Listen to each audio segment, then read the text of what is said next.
Bonsoir à tous.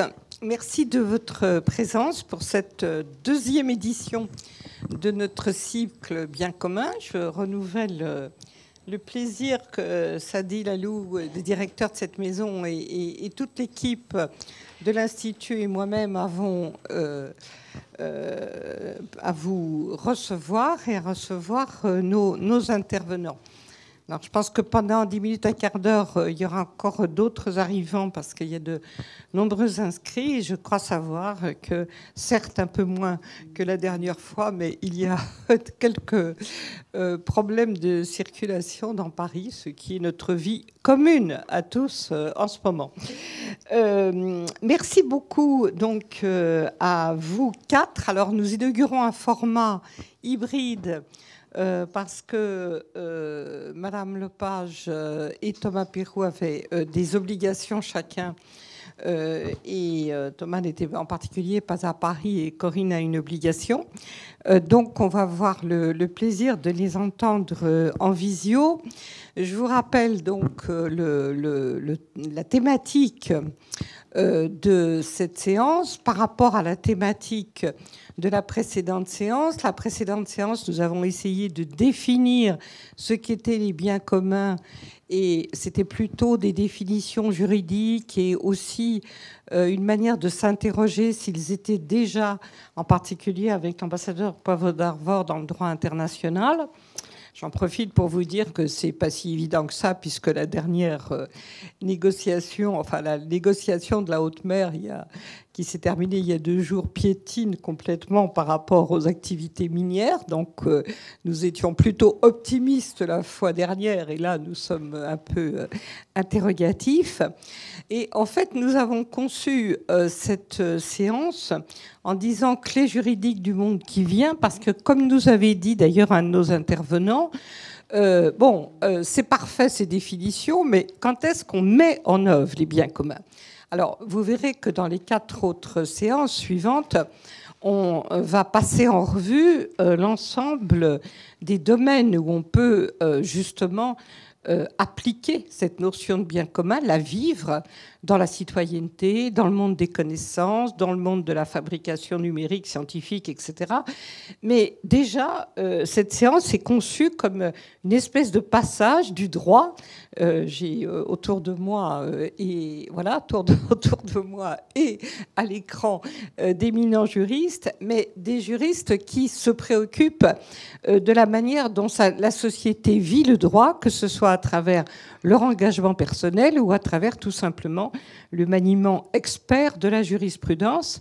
Donc, nous accueillons Corinne Lepage, que je n'ai peut-être pas besoin de présenter, avocate, ancienne ministre, etc., qui va très engagée, qui va intervenir peut-être en premier.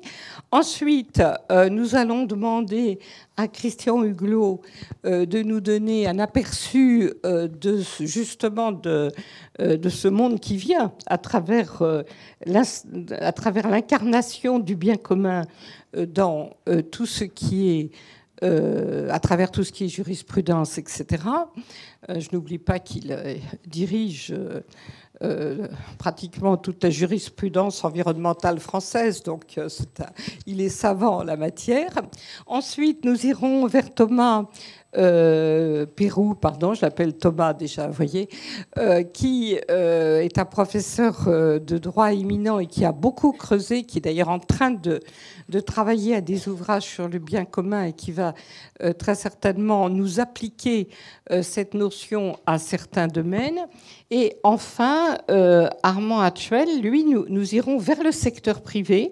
Armand, vous savez, c'est un des concepteurs de ce qu'on appelle la loi Pacte, et en particulier de la notion de société à mission, qui est finalement un peu, comment dirais-je, une porte entrebâillée sur le bien commun dans le droit privé, et surtout en exercice, puisque les sociétés à mission existent, et donc elles ont des statuts qui permettent l'introduction du bien commun, je dirais même du bien public, dans leur activité privée. Donc on va voir justement si c'est une clé, ce bien commun, d'un monde qui vient, comme vous savez, qui tarde un petit peu à venir, surtout en ce moment, mais qui vient quand même. Voilà. Alors, Corinne, merci beaucoup d'être là. Je pense qu'on t'entend, parce que si tu veux, moi j'ai sur mon ordinateur... Est-ce que vous m'entendez? Oui, parfait. Je suis contente parce que moi j'avais un signal qui était une erreur inconnue et survenue, ce qui évidemment fait trembler toute personne qui anime un colloque, mais apparemment il n'y a pas de problème. Donc tu as la parole et merci infiniment d'être avec nous. Combien de temps, Bettina? Combien de Ah, temps tu me donnes? oh bah écoute, tu es quelqu'un qu'on n'arrête pas, mais tu as un quart d'heure. Justement, c'est pour ça que je m'arrête moi-même. Bien, ben, bonsoir à toutes et à tous. Tout d'abord, mes regrets de n'être pas parmi vous. J'aurais été très contente de vous voir tous, et notamment Bettina, à laquelle je suis liée par une longue amitié. Je n'oserais pas dire de combien d'années. Le Merci. professeur Picou, et Monsieur Hatchel, que j'ai eu l'occasion de rencontrer plusieurs fois à la compagnie des entreprises à mission dont nous faisons partie. Alors, tu m'as demandé de parler des biens communs au regard de la Déclaration universelle des droits de l'humanité, à laquelle tu as beaucoup contribué et et à la diffusion de laquelle tu contribues encore beaucoup aujourd'hui. Alors, un petit mot pour dire de quoi je parle. Je parle d'un texte qui s'appelle la Déclaration universelle des droits et devoirs de l'humanité, qui a été élaboré par un petit groupe de juristes en 2015, juste avant la COP 21, à la demande du président de la République française, qui est un texte très court, comprenant 4 principes, 8 droits et 8 devoirs. C'est aujourd'hui un texte dont la société civile s'est abondamment euh, servi, si je puis dire, puisque nous avons aujourd'hui, heureusement, beaucoup de collectivités, d'ONG, quelques entreprises, des universités, de très nombreux barreaux qui ont signé la déclaration. Et l'association des amis de la déclaration qui porte ce texte est aujourd'hui reconnue au niveau onusien, puisque nous avons un statut dit ECOSOC, c'est-à-dire consultatif auprès de l'ONU. Lorsque nous avons élaboré ce texte, il y a maintenant donc quelques années, nous avons mis en fait la notion de bien commun au cœur de notre réflexion. Il y a un article entier qui lui est consacré, qui est l'article 8, que je cite: l'humanité a droit à la préservation des biens communs, en particulier l'air, l'eau et le sol, et à l'accès universel et effectif aux ressources vitales. Les générations futures ont droit à leur transmission. En fait, cet article 8 est en lien avec les valeurs cardinales de la Déclaration universelle des droits de l'humanité, en particulier avec l'article 2, ainsi rédigé: le principe de dignité de l'humanité et de ses membres implique la satisfaction de leurs besoins fondamentaux, ainsi que la protection de leurs droits intangibles. Chaque génération garantit le respect de ce principe dans le temps. Et également avec l'article 3 qui reconnaît l'équité intergénérationnelle. En fait, cette notion de bien commun, elle est tout à fait au croisement des concepts de ressources et en même temps du droit à la transmission des générations futures. Il y a au sein de la déclaration, et je pense que vous aurez l'occasion d'en reparler, un certain nombre de concepts qui sont voisins: patrimoine commun de l'humanité, bien commun, ressources naturelles, maintien des équilibres écologiques, qui nous renvoie bien évidemment aux limites planétaires.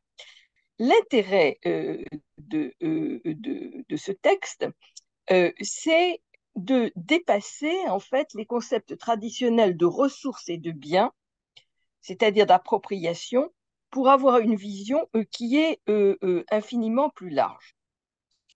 De quoi parle-t-on lorsque l'on parle de ces biens communs? Eh bien, lorsque l'on parle de ces biens communs, on parle des ressources que sont l'eau, l'air, le sol, longtemps considérés comme des biens publics, c'est-à-dire dont l'accès et l'usage pour les uns ne limitent pas l'accès et l'usage pour les autres, mais ils ne sont pas inépuisables. Et la consommation individuelle de ces biens a des conséquences sur le plan collectif. Il y a donc un risque de concurrence entre les différents usages, d'où l'importance de gérer ces biens dans l'intérêt collectif et d'adopter un système de gestion et des modalités de gouvernance qui sont parfaitement adaptées. La spécificité du commun réside précisément dans le partage et dans la gouvernance. Dans le commentaire que Agnès Michelot a consacré à cet article dans l'ouvrage que Christian Huguelot et le professeur Picot ont consacré au commentaire de la Déclaration universelle des droits de l'humanité, elle explique de manière extrêmement claire que la spécificité du commun réside dans le partage et dans la gouvernance établis par les usagers gestionnaires du bien indépendamment du lien de propriété. Vandana Shiva définit ces biens communs comme des ressources partagées, administrées et utilisées par la communauté. Elles incarnent donc un système de relations sociales fondé sur la coopération et l'interdépendance réciproque.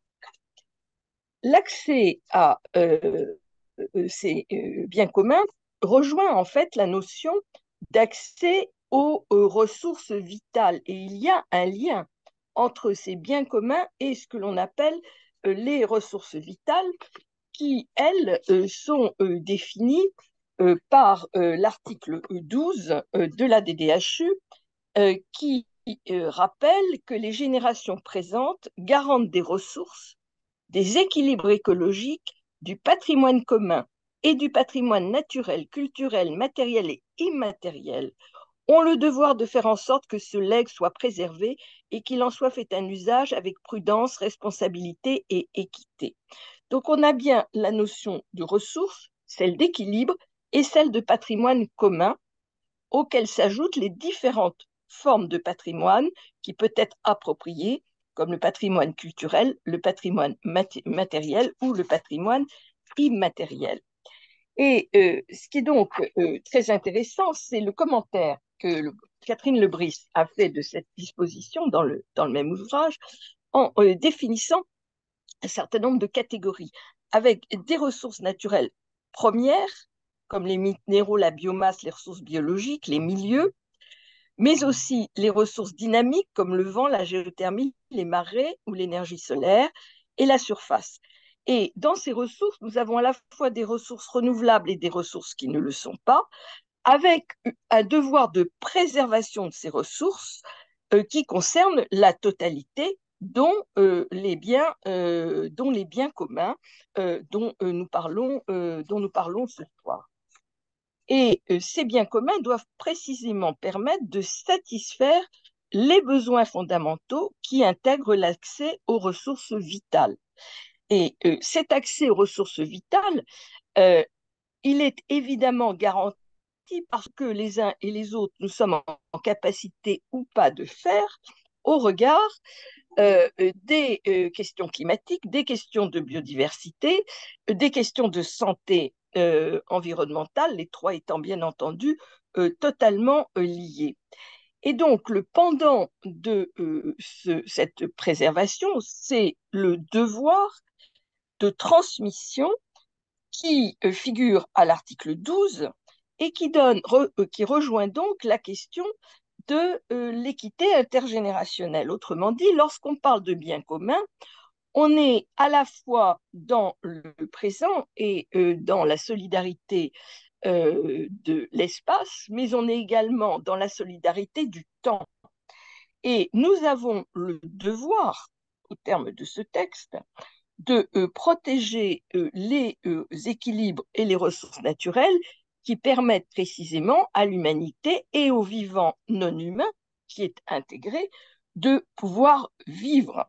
Et c'est donc quelque chose de tout à fait essentiel. Et on voit bien que cette notion de bien commun, elle est finalement au centre des devoirs que l'humanité reconnaît à l'égard de ceux qui la suivent, mais également dans le cadre d'une équité, du partage dans le temps. Et on rejoint là les principes des ODD, qui sont évidemment pas très loin de ce dont nous parlons, et on va vers des définitions des conditions d'usage qui permettent précisément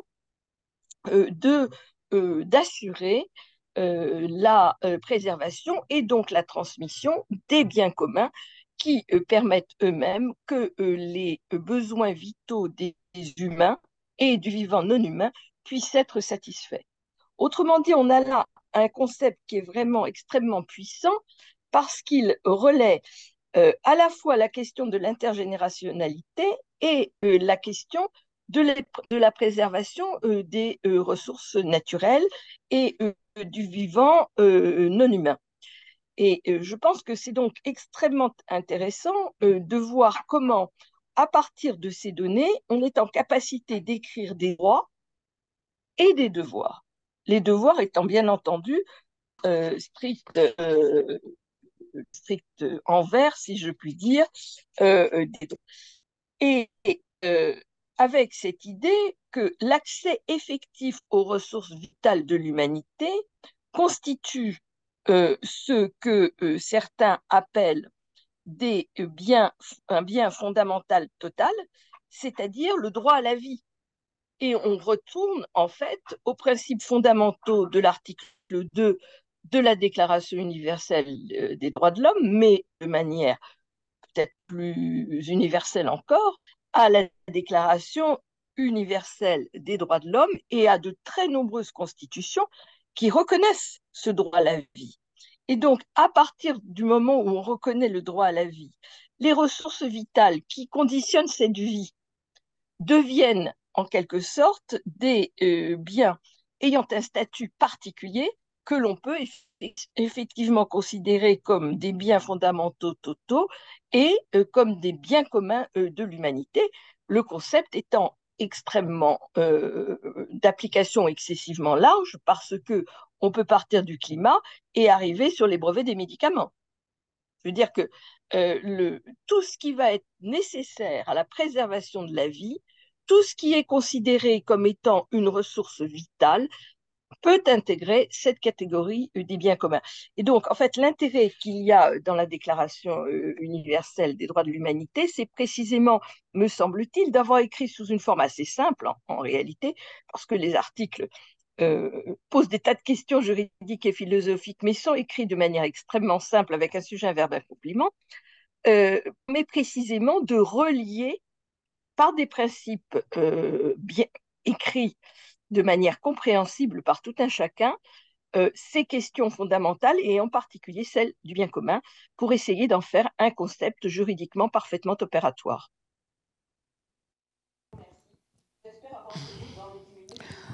Largement, je t'avais même donné un quart d'heure et vraiment bravo Corinne d'être tenue à ce temps sur un sujet aussi passionnant.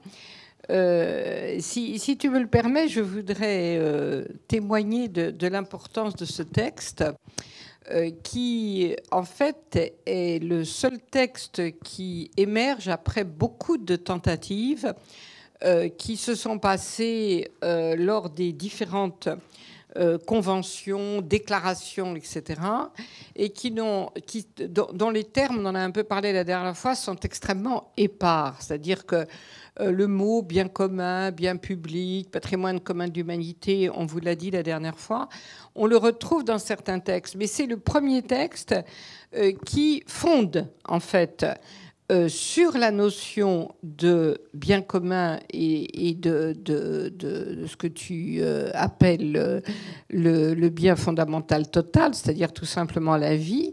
Je trouve que ce qui est très très passionnant, c'est que ça fait repartir, si j'ose dire, l'ensemble des textes qui existent depuis à peu près 50 ans maintenant, en particulier à propos de l'environnement, mais bien au-delà. Ça fait repartir la notion de droit. Ce que je voulais dire aussi, c'est qu'il y a une proposition de loi, et nous avions convié un député pour en parler, mais vous avez bien remarqué qu'en ce moment, ils sont très occupés, donc aucun n'a pu venir. Mais nous avions convié un des députés qui a fait une proposition de loi là-dessus en novembre 2021, avec une proposition de loi organique, en fait, pour une protection des biens communs et d'autre part, pour créer un statut juridique des biens communs. Je lis cette proposition parce qu'elle a des croisements, en l'occurrence avec la DDHU. Le statut de bien commun peut être attribué à des biens matériels et immatériels, soit à cause de leur régime de propriété au regard de leur destination, comme de l'usage collectif qui est ou pourrait en être fait, de leurs caractéristiques de ressources nécessaires à toutes et à tous, des droits fondamentaux qui peuvent s'y attacher, de l'histoire collective qui a permis leur constitution, ou encore de leur caractère de rareté ou de leur caractère patrimonial remarquable, eu égard aux menaces qui pourraient les mettre en danger. Et c'était une proposition de loi, donc elle n'a pas été acceptée comme à peu près les 3/4 ou même un peu plus des propositions de loi, mais elle a été discutée au Parlement et nous avons donc un commencement, de socle juridique bien supérieur à ce qui peut être de temps en temps dit pour, j'ai presque envie de dire pour faire joli, dans les conventions quand on parle de biens communs, etc., etc. Et c'est pour ça que nous avons intitulé cette session Clé juridique du monde qui vient, parce que je suis pour ma part absolument persuadée que ce monde sur lequel sera refondée notre manière de le voir est en train de venir, mais forcément, comme nous sommes aujourd'hui dans une évolution balbutiante de toutes sortes, eh bien, voilà. Alors, la DDHU, comme l'a dit Corinne, fait son chemin à travers l'ONU. Ce qui est très intéressant, et peut-être que tu ne l'as pas assez dit, c'est que elle est adoptée par la société civile, c'est-à-dire que par les grandes villes, par les régions, par exemple des barreaux, enfin de grandes associations, par des grandes universités, etc. Donc en fait, c'est pas une déclaration qui est portée par les États. Nous ne désespérons pas un jour de l'avoir portée par la France en tant que pays, mais c'est un peu compliqué pour... Voilà, voilà. Alors c'est un peu compliqué pour un tas de raisons que je qualifierais pudiquement d'historiques. L'histoire s'attachant aux personnes, mais ça c'est autre chose. Mais en l'occurrence, c'est vraiment une déclaration qui est portée par la société civile. Et ça c'est très intéressant parce que, je veux dire, c'est vraiment justement ce qui, en ce moment, est un lieu d'espoir pour le droit, c'est qu'il soit porté non pas forcément par des États, mais justement par la société et tout simplement les citoyens. Cher Christian, merci d'être là. Merci aussi de nous apporter toutes tes lumières en matière de ce droit qui fait le monde qui vient. Et toi, je crois que tu es très attaché au progrès à travers la jurisprudence. Donc, je te donne la parole. Oui, bonsoir avant toute chose, bien sûr. Mais effectivement, pourquoi la jurisprudence? Parce que c'est la société civile. Et tout le droit de l'environnement, tout le droit climatique, on le voit actuellement, devient effectif par la société civile et par les juges. Il y a 3 raisons à ça qui sont très simples. C'est que le juge est obligé de statuer. Les parlements peuvent différer, c'est pas grave. Deuxième observation, c'est que le débat devant le juge est un débat scientifique, par le contradictoire. Et donc tous les arguments sont examinés. Et troisième question, c'est que la décision du juge peut toujours être, changée et améliorée. Et donc il y a là un creuset qui fait que pratiquement toute l'évolution du droit et du droit de l'environnement, du droit climatique, passe par le juge. Vous avez 2000 procès en cours actuellement sur la surface de la planète. Maintenant, revenons à notre sujet, sur la question posée, le bien commun est-il la traduction sociale de l'intérêt général? Faut-il vraiment le consacrer par le droit? Moi, je vais répondre oui d'emblée pour 3 raisons fondamentales. D'abord, premièrement, parce qu'elle répond aux préoccupations actuelles qui consistent à regarder les biens, non pas comme une source inépuisable de ressources pour les individus et pour les personnes, mais les biens sont regardés maintenant dans leur perspective de protection pour en assurer la pérennité. Ça, c'est la première observation. La deuxième observation, Corinne l'a dit d'ailleurs à sa façon de son côté, ainsi considérée, dès lors qu'on cherche la protection, la pérennité, la notion de bien commun permet de relier, et c'est très important, le passé, le présent et l'avenir, parce qu'il est affecté effectivement à l'ensemble des usagers. Et troisièmement, ce qui est très intéressant pour nous, il faut distinguer effectivement les modes par lesquels s'établissent les biens communs. Je donnerai une précision là-dessus pour faire une distinction entre ce qu'on appelle les biens communs et les communs. Ce n'est pas la même chose. C'est qu'elles s'appuient toujours sur des règles démocratiques.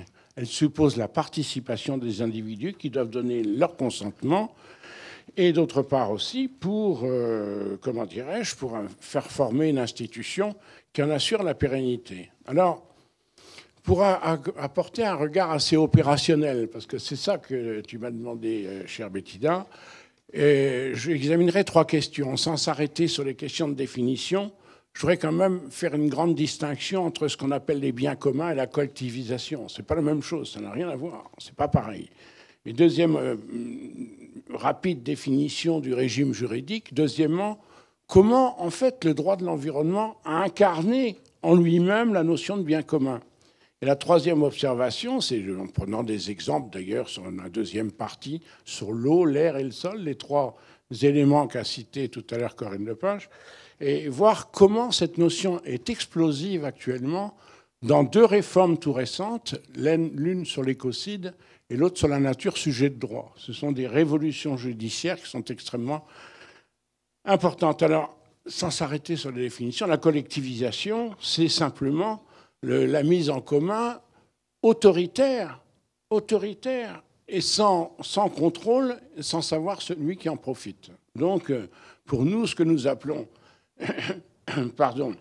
les biens communs, et plus exactement, en fait, les communs, suppose l'existence d'une communauté d'usagers et qui ne regarde pas la chose commune comme une propriété, ça a été dit de façon claire, et impose la mise en place d'une gouvernance, c'est-à-dire une gestion pérenne de la ressource. Alors, on distingue généralement, et il y a les travaux les plus intéressants sur le sujet sont les travaux de la professeure Judith Rochefeld, qui a publié un magnifique dictionnaire sur les notions des communs. Et la distinction, c'est que les communs ont vocation, aussi bien en droit international qu'en droit interne, à devenir une institution. Tandis que les biens communs, ce serait pratiquement ce qui est juste avant l'institution. Donc, alors si on recherche les sources du droit sur le statut des biens communs, on ne peut pas le chercher dans le droit international, pour 2 raisons. La première, c'est que le droit international, il y a du droit international, mais il n'y a pas de loi internationale. Il n'y a pas d'institution, il n'y a pas de juge compétent, il n'y a pas d'action populaire possible, il n'y a pas de procureur général, ni quoi que ce soit. Donc, par conséquent, d'ailleurs, c'est très curieux de constater, c'est la deuxième raison, que dans les grandes conventions sur le climat, la 92, la CDB, la Convention de biodiversité, effectivement, on ne se réfère pas du tout à la notion de patrimoine commun de l'humanité, on réfère à la notion de préoccupation de l'humanité tout entière, ce qui laisse une capacité d'invention et la permission, si j'ose dire, de développer un concept de solidarité. Donc c'est plutôt vers le droit interne qu'il faut aller rechercher. Nous avons une tradition dans le Code civil, qui est l'article 714, que tout le monde connaît, et qui consiste à dire qu'il y a des choses communes régies par les lois de police. Mais ça ne nous donne pas le contenu à proprement parler. Et le contenu, précisément, il est apparu avec le droit de l'environnement et grâce à l'action de la société civile. Vous avez effectivement ce que j'appelle le socle général du droit de l'environnement qui repose sur deux techniques, qui sont des techniques qui font appel à la science, la question du dommage écologique. Qu'est-ce qu'un dommage écologique d'une certaine importance? La deuxième observation, c'est la logique suivante de la prévention et de la précaution. Parce que c'est le dommage écologique tel qu'il a été reconnu par les juges qui a obligé, par intelligence, bien entendu, à penser à la prévention. Ce n'est pas la peine de réaliser le dommage si on peut le prévenir, soit par la prévention, la précaution. Alors, la qualification de biens communs environnementaux se retrouve dans des lois, l'article 110.1 du Code de l'environnement, que je ne vais pas vous lire parce que ça n'a pas d'importance. Il nous dit simplement que tous ces biens environnementaux sont d'intérêt général. Et la question du dommage écologique a été évoquée dans de très grands procès que vous connaissez tous. D'abord, une vieille affaire qui m'a été à cœur, c'était l'affaire de la montée d'Issonne, les boues rouges qui attentaient aux ressources de la pêche des pêcheurs corses et qui a fait couler beaucoup d'encre, qui a fait beaucoup de contentieux. Et l'affaire d'Amoco Cadiz que nous avons conduit avec Corinne, et puis l'affaire de l'Erika aussi. Et dans l'affaire de l'Erika, ce que je trouve vraiment absolument passionnant, c'est quand le juge a voulu qualifier le préjudice écologique, voilà, il a dit c'est un préjudice autonome qui s'entend de toute atteinte non négligeable à l'environnement naturel, qui est sans répercussion sur un intérêt humain particulier ou spécifique, mais affecte un intérêt collectif, légitime. Et donc, ça se rejoint avec la notion d'intérêt général. Et se déduit de cette obligation, pratiquement, l'obligation de préserver. Et on le trouve dans l'institution de ce qu'on appelle l'étude d'impact écologique. Et cette étude d'impact écologique est tout à fait, c'est une obligation scientifique de prévenir les dommages par rapport à une décision d'investissement ou une décision d'autorisation pour une activité particulière. Mais ce qui est passionnant dans l'évolution du droit international et l'évolution du droit européen, c'est que maintenant il faut prendre en considération non pas les intérêts directs. Exemple, une mine de charbon, je vais me préoccuper de l'environnement immédiat, des habitants, etc. Mais des effets indirects. Qu'est-ce que je vais faire avec ce charbon? Où va-t-il aller? Et le Conseil d'État vient de rendre un arrêt tout à fait passionnant dans une affaire qui concerne effectivement une société d'électricité qui s'est installée dans la Provence. Et les opposants ont montré au Conseil d'État que l'étude d'impact, qui consistait à dire, ben voilà, je vais avoir une chaufferie parce que je fais de la biomasse, mais il faut aller rechercher les effets de la déforestation, c'est-à-dire les effets indirects. Et donc, par conséquent, cette évolution est considérable. Alors, on le retrouve pratiquement maintenant dans la loi sur l'eau, l'article 210 du Code de l'environnement, que je ne vous dirai pas. D'ailleurs, au passage, j'ai dicté effectivement un exposé écrit sur ce sujet qui sera à disposition. Mais ce qui est intéressant sur l'eau, pour vous donner un exemple, sur l'affaire des bassines, par exemple, hein, c'est la chose la plus actuelle qui soit. Est-ce qu'on a le droit de capter pour une certaine catégorie d'agriculture ou pas? C'est ça la vraie question des bassines. Alors, il y en a qui veulent chercher la source dans les travaux du GIEC. Les travaux du GIEC, il dit, attendez, non, c'est pas n'importe quel stockage dans n'importe quelle condition. Et contrairement à ce qui est dit officiellement, toutes les décisions de justice qui ont été rendues sur les questions de bassines ont toutes annulé les projets, il faut le savoir. Pour une raison très simple, c'est qu'effectivement, il y a un stockage limite. Un stockage limite qui est fixé par ce qu'on appelle les SDAGE, les schémas directeurs d'aménagement des eaux. Et on ne peut pas prélever plus que ce qui est autorisé. Et donc, par conséquent, ça consiste à capter à l'avance toutes les ressources d'une année. Et c'est une vraie question. Et donc, sans entrer dans les détails, je vais vous donner bien sûr les décisions de justice sur ce sujet.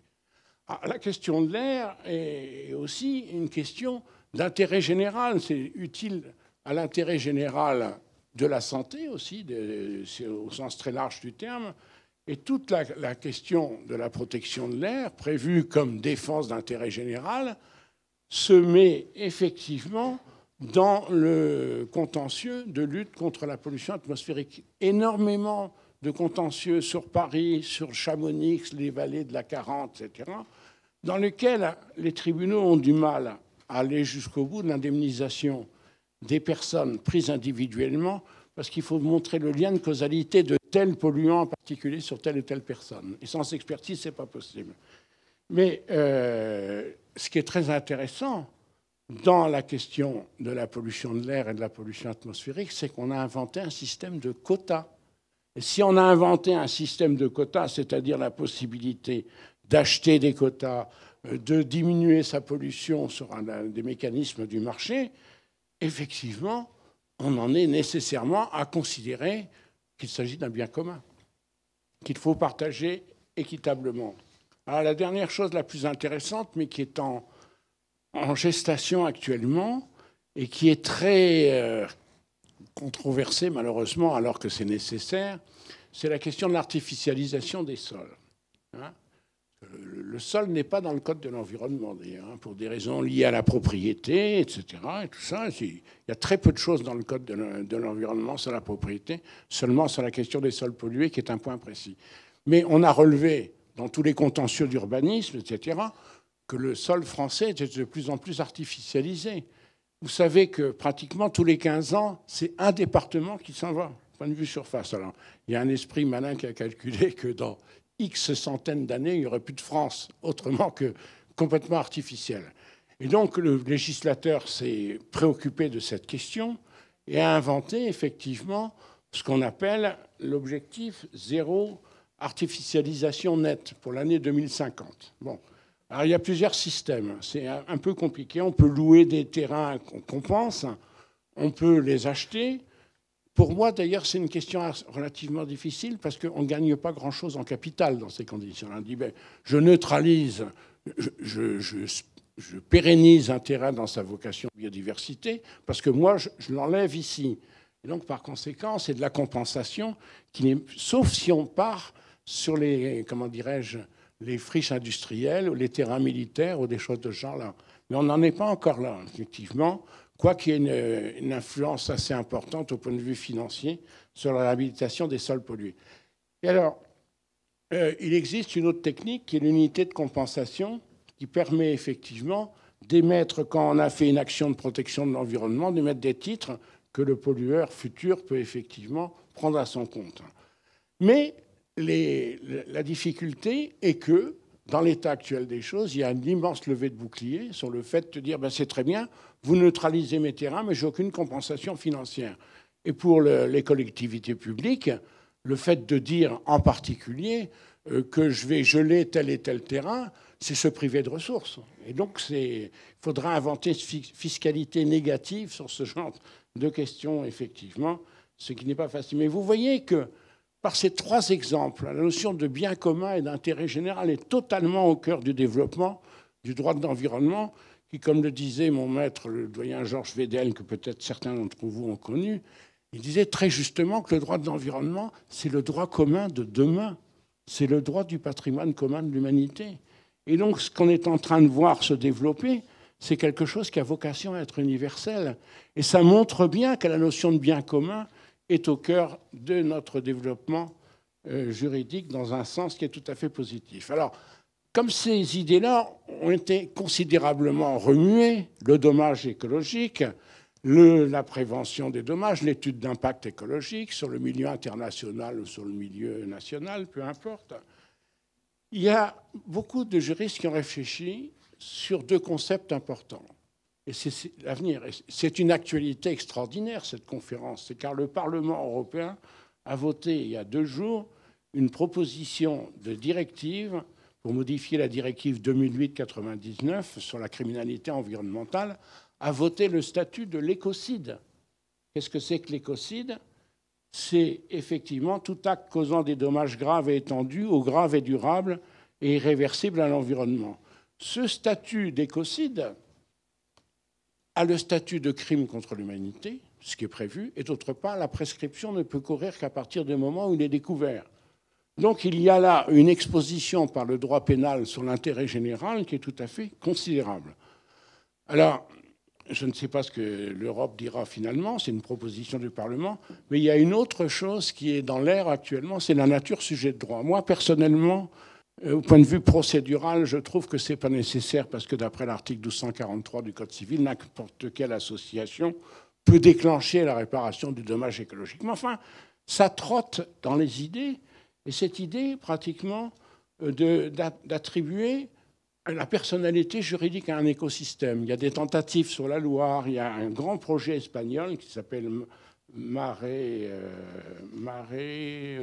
Marimar, tout simplement, et qui a inspiré le professeur Delzang dans un article tout récent de la JDA, vous voyez, on est dans plein d'actualités juridiques dans l'administratif, qui nous dit que s'appuyant sur cette idée de personnalité juridique pour un écosystème, on pourrait mettre en face ce qu'il appelle des communs environnementaux personnifiés, avec deux directions possibles, l'une de droit public, en s'appuyant sur l'article 1431.1 du Code des communes, qui permet aux collectivités locales de faire des projets communs avec l'État, et pour précisément préserver la biodiversité. Soit, effectivement, deuxième possibilité, par les associations de la loi de 1901. Alors, il y a d'autres idées possibles, mais je vous la donne très rapidement. Il y a d'autres idées possibles. Il y a quelque chose qui est très intéressant qui se passe à la Cour de cassation actuellement. C'est ce qu'on appelle la compétence universelle. La compétence universelle, ça permet de juger en France des étrangers sur des faits étrangers. Ce qui existe en Belgique, ce qui a existé aux États-Unis, aussi dans différents pays. Cette idée de rendre juridique, c'est tout à fait intéressant. C'est prévu pour le terrorisme, on attend l'arrêt de la Cour de cassation. Mais si on a cette question-là de la compétence universelle du juge, rattacher ça avec l'écocide. Évidemment, on pourrait poursuivre en prendre n'importe quel État qui s'amusera à dépecer l'Amazonie ou autre chose. Donc il y a des perspectives qui dépassent le cadre international. Alors, je vous ai dit l'essentiel, je suis juste dans les temps avec quelques minutes d'avance. Ça me permettra de conclure en disant d'ailleurs que toute conclusion est bêtise, comme disait Flaubert, mais enfin, j'espère que vous partagerez cette perspective avec moi, parce que c'est intéressant. Ce qui sera intéressant, c'est vos questions, ce qui vous restera. Voilà ce que disait un excellent professeur de droit pour terminer. Il disait, pour éviter l'appropriation de l'environnement naturel et faire face, écoutez bien, à la défaillance et au désengagement de l'État dans la protection de ce dernier, cette voie est engageante. La reconnaissance juridique d'un intérêt du commun, distincte de l'intérêt individuel du strict intérêt général, concrétise l'existence de cette entité, cet intérêt à défendre en matière de commun naturel, ayant comme objectif à la fois une mise en commun et un vivre ensemble. Ça se relie avec les droits. Merci de votre attention. C'est qui ce professeur de droit? Pardon? C'est qui ce professeur de droit? Madame Campou-Dufresne. C'est dans la revue juridique de l'environnement, numéro 4 2020, les communs naturels comme expression de la solidarité écologique. Très intelligent. Merci beaucoup, Christian. On aura peut-être des questions ensuite. Moi, ce qui est très intéressant, je trouve, dans ce que tu nous dis, c'est, comme Corinne, en fait, l'étendue des sujets que cette notion de commun touche, et puis surtout, en fait, que on voit dans des expressions un peu particulières, comme celle que tu nous as dit, les communs environnementaux personnalisés, etc., que, en fait, le juge ou les avocats, finalement, affinent cette notion de telle manière qu'elle puisse de plus en plus être, je reprends le terme que j'avais évoqué, opérationnelle en fait, et s'appliquer à des sujets précis. Donc on quitte finalement le droit déclaratoire, si j'ose dire, pour rentrer dans des sujets précis. Alors, Thomas Pérou, voilà, vous êtes là, vous nous entendez ? Voilà, merci beaucoup d'être avec nous, d'autant plus que vous êtes en province. Alors, on a presque envie d'espérer que cette belle nature qui est derrière vous soit le cadre dans lequel vous parlez. Mais enfin, je n'en suis pas sûre. Je pense que c'est une image. Voilà. Et en l'occurrence, je veux dire, vous êtes un des grands spécialistes de ces sujets. D'ailleurs, votre intervention est très attendue, je le sais, par d'autres juristes. Et je voulais vous demander de nous donner un aperçu par rapport à une de vos spécialités, qui est la propriété, encore une fois, de l'opérationnalisation de ce concept. Et puis peut-être, si vous l'acceptez, parce que j'ai vu un article récemment de vous, du fait que la notion commence à s'ancrer dans des constitutions, même quand, pour des motifs politiques, elles ne sont pas votées comme au Chili, mais enfin, comme on dit, les choses avancent. Merci beaucoup. Merci beaucoup. Alors, je commence par des remerciements à vous toutes pour l'organisation de cet événement et à l'Institut d'études avancées, et évidemment mes regrets de ne pas être présent. Alors, la lecture des textes relatifs à la notion de bien commun ou de commun qui se multiplient effectivement dans le monde, vous l'avez bien dit, avec des natures juridiques un peu différentes. Effectivement, il y a des projets de constitution que j'évoquerai au Chili, ou d'autres textes de valeur législative, comme en France ou en Italie, mais en évidence, me semble-t-il, deux choses. D'une part, qu'une notion tente d'émerger, c'est très clair, mais que d'autre part, me semble-t-il, il y a un hiatus que j'aimerais dévoiler entre, d'une part, les recherches sur les communs et la notion juridique de commun telle qu'elle apparaît dans ces textes. Et ce hiatus, me semble-t-il, vient aussi peut-être d'une séparation disciplinaire. Les recherches sur les communs, c'est une recherche essentiellement de politistes, d'économistes ou de gestionnaires qui s'intéressent en réalité au problème d'action collective.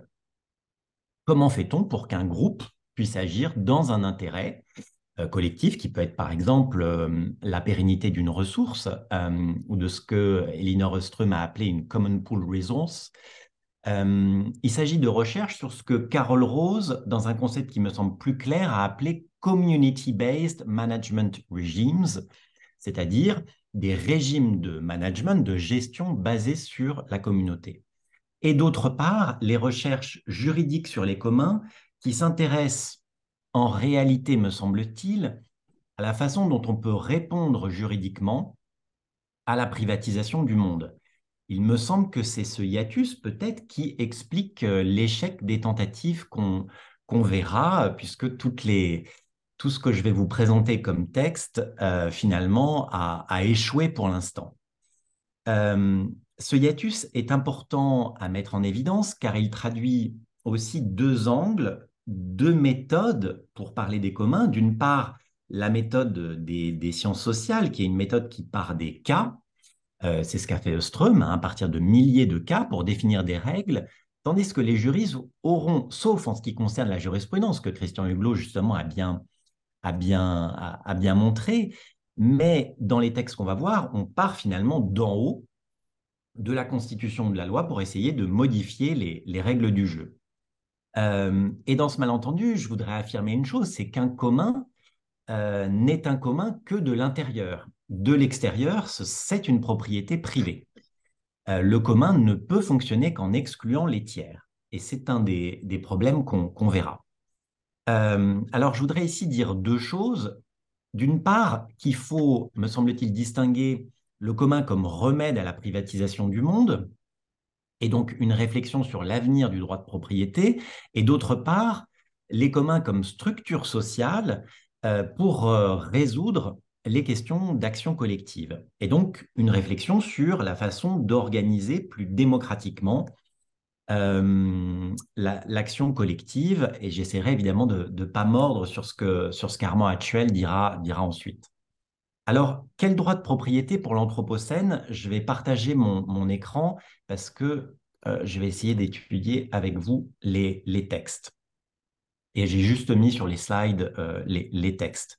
Alors, les trois expériences qu'on va voir, l'expérience italienne, l'expérience française et l'expérience chilienne, montrent des choses, me semble-t-il, intéressantes et importantes. Alors, vous voyez sur cette première diapositive la définition des biens communs proposée par la commission Rodota, qui est déjà ancienne, hein, des choses qui expriment des utilités fonctionnelles pour l'exercice des droits fondamentaux, mais aussi pour le libre développement de la personne humaine, les biens communs doivent être protégés et sauvegardés par l'ordre juridique, notamment au bénéfice des générations futures, etc. Ce qui ressort, me semble-t-il, de cette proposition, c'est que la notion de bien commun repose sur les droits fondamentaux. Donc, ce que je voulais dire sur la proposition Rodota, c'est qu'il me semble qu'elle montre bien encore le hiatus entre les recherches de Ström et les propositions des juristes, où on voit bien que la proposition Rodota, elle est basée sur les droits subjectifs, alors que ce qui apparaît d'ailleurs de façon très saisissante dans les recherches d'Elinor Ström, c'est qu'elle est absolument indifférente aux droits des individus. Elle étudie certains communs avec des choses d'ailleurs choquantes. Il y a des communs qu'elle étudie où les femmes sont exclues de la gestion des communs, ou les étrangers, puisqu'il y a des critères à remplir pour faire partie des associations ou des coopératives de gestion des biens communs. Et dans les villages suisses qu'elle étudie, il y a un problème de la transmission de l'appartenance au commun qui peut exclure les étrangers.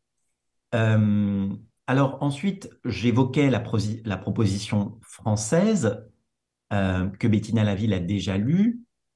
Elle consacre une notion juridique de bien commun, mais sans lui attacher, me semble-t-il, de régime juridique clair. La notion est définie à partir de plusieurs critères alternatifs, mais sans qu'on comprenne bien le régime juridique qui lui est attaché. Est-ce que la reconnaissance du statut de bien commun, par exemple, implique une gestion collective? Ça n'est pas évident dans la disposition telle qu'on l'a. Et on voit bien aussi, il y a un amendement qui a été posé à à la proposition, qui voulait tenter de hiérarchiser les intérêts entre propriété privée, intérêt général et bien commun. Enfin, la proposition chilienne, qui est probablement la plus ambitieuse parce qu'elle est de niveau constitutionnel, mais en même temps, elle est plus restreinte que la proposition française puisqu'elle ne s'intéresse qu'au bien commun naturel. Alors, je vous l'ai mis sur la diapositive, je ne vais pas la lire. Ce qui ressort de l'ensemble de ces propositions, aussi bien celle de la proposition Rodota que la PPL qu'on a lue ou du projet chilien, c'est que ça transcende les propriétés. Ça s'applique à la fois à la propriété publique et à la propriété privée. Le second point que j'aimerais mettre en évidence, c'est le retour de la garde qui me semble très intéressant à noter. On sait que le domaine public en France a répudié la notion de garde depuis le début du XXe siècle et que cette translation de la garde à la propriété pleine a été consacrée par le Conseil constitutionnel dans la décision de privatisation et elle est consacrée par la loi dans le CG3P. On voit que la notion de garde revient. Et on le voit aussi dans le projet qu'a évoqué Christian Huglot, dans le projet de Mar Menor en Espagne sur la personnalité juridique de cette lagune. Dans le champ du droit public, le retour de la garde me semblerait tout à fait pertinent, car il est évident que l'administration se conduit bien souvent comme un véritable propriétaire.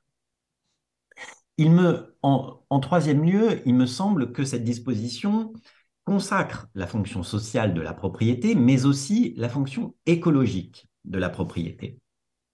Alors, on ne peut que constater qu'en France, en 2023, cette fonction n'est toujours pas consacrée pleinement, alors qu'elle est inscrite dans les constitutions allemandes, italiennes et espagnoles.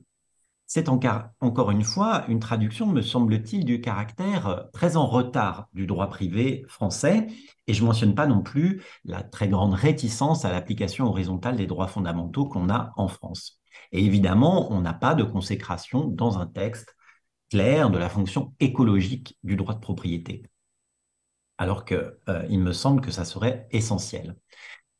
Ensuite, il me semble qu'on a dans cette disposition des éléments de gouvernance pour retourner à des considérations plus proches de Ström, puisque l'administration de ces biens communs naturels, dit le projet chilien, doit être fait de manière démocratique, solidaire, participative et équitable. On peut avoir une gestion démocratique des propriétés publiques, me semble-t-il, que dans le cadre de la garde, j'y reviens.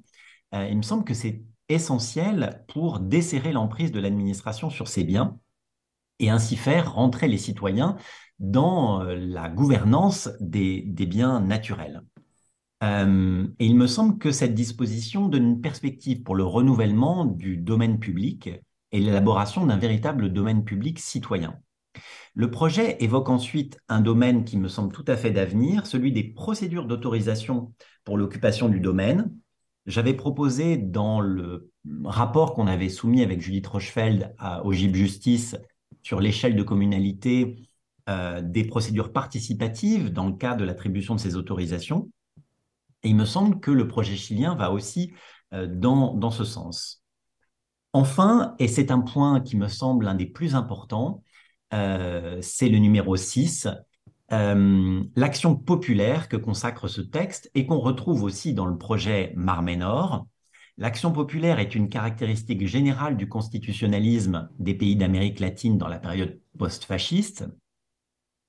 C'est encore une idée de propriété citoyenne que me semble exprimer cet alinéa 6, puisqu'elle fait de chacun le défenseur de la nature. Et évidemment, l'intérêt de cette disposition, c'est de contourner l'inaction de l'administration, qui est un des problèmes majeurs en droit de l'environnement. Et je mentionne aussi au passage le fait que le projet consacre un défenseur de la nature. Je vous ai mis la traduction bien imparfaite dans le dernier slide, qui est une forme de défenseur des droits qu'on connaît en France, mais pour la nature. Un angle mort de cette action citoyenne, me semble-t-il, est le financement de ces actions. On voit bien que dans le domaine du droit de l'environnement, les citoyens requérants se retrouveront face à des intérêts très puissants. Il me semble qu'il faut pouvoir financer les expertises qu'elles fourniront, car la science est au centre de ces actions. Alors, j'avais pensé dans un article à un fonds pour la démocratie. Il me semble très important de réfléchir à l'égalisation des conditions du combat contentieux, pour ainsi dire. Et le défenseur de la nature, présent dans le projet chilien, c'est exactement son rôle. C'est inspiré de quelque chose qui existe déjà dans les pays d'Amérique latine. Le défenseur du peuple dans les pays d'Amérique latine sert à représenter les personnes vulnérables au contentieux. Donc, il s'agit de donner une voix par ces défenseurs à ceux qui n'en ont pas. Pour paraphraser Latour, il s'agirait non pas d'un parlement des choses, mais d'une sorte de procès des choses. On voit bien l'ambition folle de ce texte, qui a échoué, mais qui est de porter un coup d'arrêt à la privatisation du monde. Il y a donc une réflexion sur le droit de propriété, le rôle de l'État dans le cadre de la transition écologique, et ce projet me semble être un réservoir d'idées très, très important. Le second axe dans cette consécration de structures juridiques pour le commun, c'est d'autre part les structures sociales aptes à mener et à organiser ces communs finalement. Plus en ligne avec les recherches de Ström, c'est l'aspect gouvernance. Alors, je manque de temps pour développer ce point, je ne ferai que mentionner certaines idées. Ce qui me semble frappant en tout cas, c'est que c'est la richesse de la réflexion sur le sujet de l'intérêt général dans les structures privées et la pauvreté en parallèle de la réflexion en droit public sur les structures sociales à même de porter l'intérêt général. C'est la raison pour laquelle j'avais intitulé un article « Le droit privé est-il l'avenir de l'action publique ?» puisqu'on le voit bien à travers la loi Pacte, c'est assez fascinant de voir la question de l'intérêt général désormais portée par des structures privées.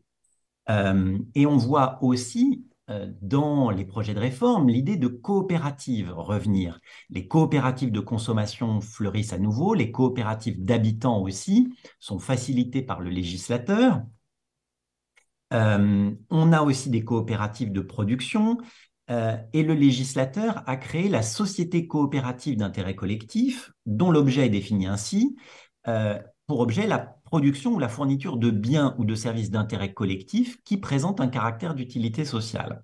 Et on en trouve dans des domaines de services publics, le domaine énergétique, Enercop, et ferroviaire aussi, qui étaient les cœurs du service public. C'est la raison pour laquelle il me semble que l'idée de coopérative de service public pourrait être une idée d'avenir pour la gestion ou la co-construction, pour utiliser un concept à la mode, de l'intérêt général entre les citoyens et l'État.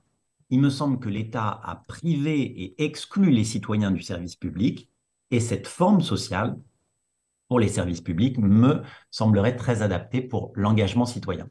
Merci beaucoup. Merci beaucoup. J'espère que vous pouvez rester un peu avec nous. Oui, tout à fait. Bon, avec grand plaisir. On voit à travers votre exposé exactement ce que je m'étais permis de demander, c'est-à-dire comme à partir du droit, on arrive à des expériences concrètes et en fait surtout comment à travers des statuts comme les coopératives, etc., cette notion de bien commun s'ancre, se vit dans la réalité sans forcément être conscient qu'on décline la notion de bien commun. Et c'est pour ça, encore une fois, que moi, je reste très optimiste sur l'avenir de la notion. Cher Armand, comme l'a dit d'ailleurs avec un sens parfait des transitions, Thomas Peyroux, c'est vrai qu'on peut s'étonner qu'une des incarnations dans la loi suivie de réalisation se trouve dans le secteur privé, en fait, à propos de ce bien commun qui s'exprime à travers certaines intentions, certains objectifs que le secteur privé, que les sociétés se donnent à eux-mêmes pour être reliés avec l'intérêt général. Alors, t'en es avec Blanche Grestin, un des spécialistes, sinon le fondateur, donc tu as la parole. Merci beaucoup. Est-ce que ça marche ? Oui, ça devrait marcher. Oui, d'abord, merci de me proposer de participer à cette discussion que je trouve absolument passionnante. Et la dernière intervention, je pense que ce n'est pas un hasard épistémologique, établit une relation entre ce que le droit pose comme objet et les cadres de l'action collective que nous pouvons penser. Il se trouve que c'est, dans mon laboratoire, ce qui nous a le plus fascinés. Nous partions des sciences de gestion, et plus nous remontions, plus nous analysions ce que nous faisions, plus nous nous apercevions que nous redevenions cicéroniens. Autrement dit, que ce n'est pas les biens dont nous parlions, mais de la bene gesta. Qu'il n'y a pas de république sans bene gesta res publicae. De la même façon, probablement, il n'y a pas de bien commun sans une bene gesta res communi. Et je pense que c'est un moment peut-être très intéressant dans lequel nous sommes. Alors, cette réflexion-là, elle nous a conduit à deux programmes de recherche. L'un qu'on a évoqué, dont je parlerai, qui est comment des chercheurs en gestion sont venus en quelque sorte contester les juristes du droit des affaires, en leur disant il y a des biens communs que vous ne décrivez pas. Puis c'est ça le point important, c'était de dire une entreprise étant un système de création collective, la manière dont vous décrivez les communs ne décrit pas les communs créés par l'activité. Et donc d'une certaine façon, nous venions, nous, en tant que théoriciens de l'action collective, dire le droit masque l'action collective. Et c'est ça qui a conduit. Mais je voudrais aussi vous parler d'un deuxième programme qui me touche plus, parce que le premier, on en est à 1000 sociétés à mission, ça ne m'appartient plus. C'est devenu du droit, il y a des juristes qui s'en occupent, qui nous intéresse aussi, et dans lequel d'ailleurs Corinne Lepage a participé, qui est la question de la justice climatique. Il va de soi et spontanément, et tout le monde sera d'accord, que ça fait partie des grandes catégories, l'air, le sol, le climat, de dire bah oui, c'est un bien commun. Oui, mais attention. Si nous ne pensons les biens communs que dans le registre de la garde, alors nous n'allons pas penser le péril commun. Et qu'est-ce que c'est que le péril commun ? C'est la perte du bien commun. Oui, mais perdre, excusez-moi, Notre-Dame, bien commun, ce n'est pas la même chose que perdre le climat. Si nous perdons le climat, nous perdons, on va dire, presque tout. Et du coup, la question de la gestion du risque climatique et de la justice climatique ne pouvait pas être pensée en termes ostromiens. Et là, nous avons été à nouveau obligés de remonter le temps pour aller chercher la loi de Rhodes, la loi des avaries communes, du pericolo communi. Et je crois que ce n'est pas inintéressant de se dire que dans ces affaires-là, nous faisons une espèce de pas en arrière. Nous revenons à du droit et de la Bene Gesta plutôt qui ressemble au cadre de la civilisme, c'est-à-dire de Cicéron, plutôt que la modernité, qui elle a construit des individus, des régimes de gestion plutôt marchands. D'ailleurs, ça a été dit tout à l'heure, Thomas Peyroux l'a dit, la lutte contre la privatisation. Donc je crois qu'il y a, d'une certaine façon, une cohérence profonde à ces questions. D'où, premier point, si vous voulez, de ma démonstration, il est tout à fait normal qu'on ait beaucoup de difficultés à définir les biens communs. Ce n'est pas une surprise. Pourquoi? Parce qu'ils sont le résultat, précisément, d'opérateurs d'action. Alors, je vais prendre un exemple, vous connaissez peut-être. Il viendrait à l'idée de personne de dire que les loups, c'est du bien commun. Sauf qu'à Yellowstone, les loups, c'est du bien. Parce que sans les loups, pas de Yellowstone. Et donc, vous voyez que si vous aviez en tête de dire les biens communs, c'est l'eau, le sol, l'air, en fait, vous faisiez une analyse qui dépendait évidemment de la théorie écologique que vous employez, alors que par exemple la biodiversité aujourd'hui vient changer complètement la définition qu'on avait du bien commun. Et les loups, c'est du bien commun.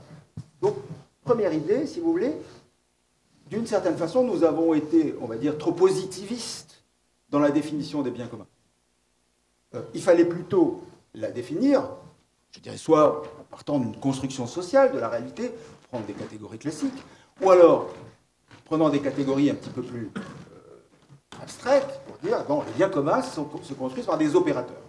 Des opérateurs cognitifs, par exemple, il faut pouvoir reconnaître qu'il s'agit de quelque chose qui nous est commun.